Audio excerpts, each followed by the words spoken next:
In front of me is Redmi Pad 2, and today I would like to show you how you can change display refresh rate.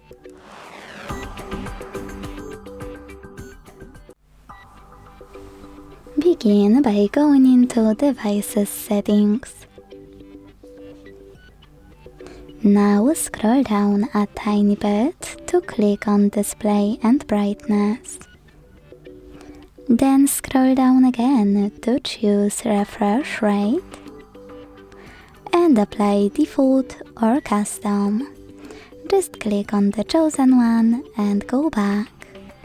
If you decided to apply Custom though, you need to click on Refresh Rate below it and pick one of those options in the pop-up.